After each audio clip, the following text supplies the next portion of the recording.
Every road you have ever driven on was designed to crack. Not might crack, not could crack, was designed, on purpose, to crack.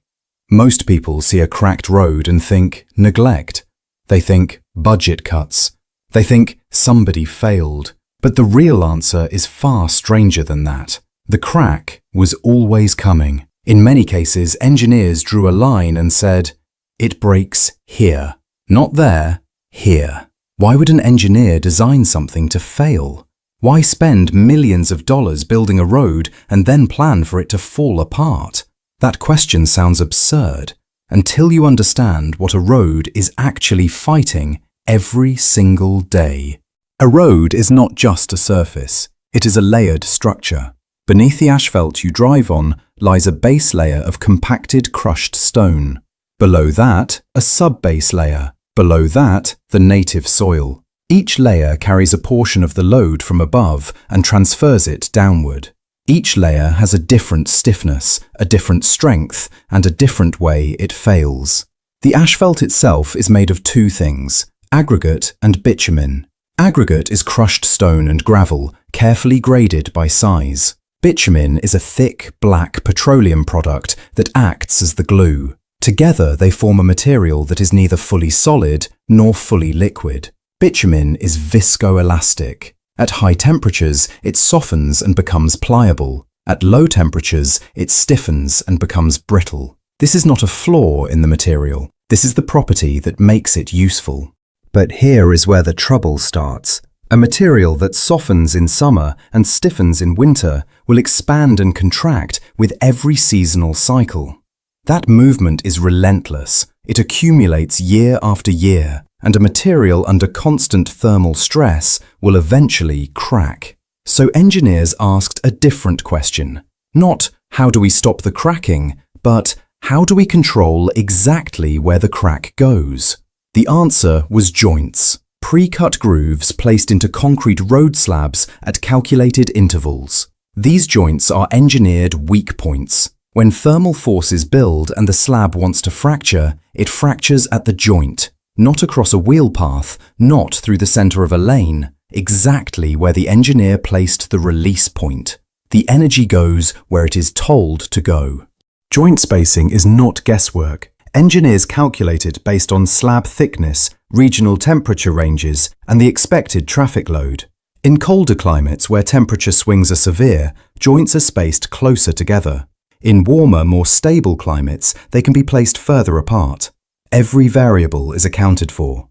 This is crack control, and it has been saving roads and lives for over a century. But concrete roads are only part of the story. What about asphalt? Asphalt does not use joints. Asphalt uses an entirely different philosophy, and that philosophy has a name: flexible pavement.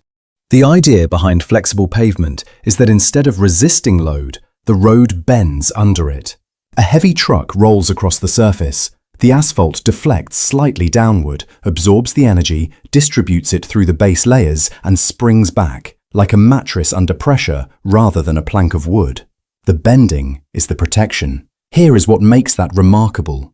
Engineers are not trying to build a road that does not move. They are building a road that moves in precisely the right way, at precisely the right amount, without crossing the threshold into permanent damage. That threshold is called fatigue. Under repeated bending cycles, millions of them from millions of vehicles, asphalt begins to lose its elasticity. Thin hairline cracks form at the bottom of the asphalt layer and migrate upward to the surface. Engineers call this bottom-up fatigue cracking. It is invisible from above until it is almost too late, and once those cracks open, water gets in. Water is the beginning of the end. Why is water so destructive? Why does a little moisture matter to a structure designed to carry 40-ton trucks? Because the base layers beneath asphalt are granular materials, crushed stone, gravel, sometimes stabilized soil, these materials have high bearing capacity when dry and compacted. When water infiltrates and saturates them, their bearing capacity drops sharply. The base can no longer support the load above it. The asphalt, now unsupported from below, collapses. What began as a hairline crack at the surface becomes a pothole within weeks. This is why road drainage is not an afterthought. It is the foundation of pavement design. Roads are built with a slight crown, a gentle arch across their width, so water sheds to the edges. Sub-base materials are selected and graded to drain. Ditches and pipes carry that water away before it can do damage. The system you never think about is working constantly. Professor David Seaborn at Cambridge University spent years studying how vehicles actually damage road surfaces. His findings were striking. Roads do not fail primarily because of age. They fail because of how heavy vehicles interact with the road at speed. A truck crossing a bump or a joint sends a dynamic load spike downward, sometimes far exceeding the static weight of the vehicle. That spike, repeated billions of times, destroys the structure from within. And how much does weight matter? More than almost anyone realizes. The Strategic Highway Research Program in the United States produced one of the most important findings in road engineering history. The fourth power law. Pavement damage does not scale with load. It scales with the fourth power of the axle load. A vehicle with twice the axle weight does not cause twice the damage. It causes 16 times the damage. 81 times from tripling the load. That single number explains why roads built for passenger cars are destroyed in years when freight trucks begin using them. The entire design assumption was built around a different load. Change the load and you rewrite the failure timeline entirely. This is why road classification exists, why there are load limits on bridges and certain roads, why weight restriction signs are not bureaucratic caution, they are engineering calculations dressed up as signage. Cold climates present a different threat entirely, one that acts from below rather than above. Frost heave.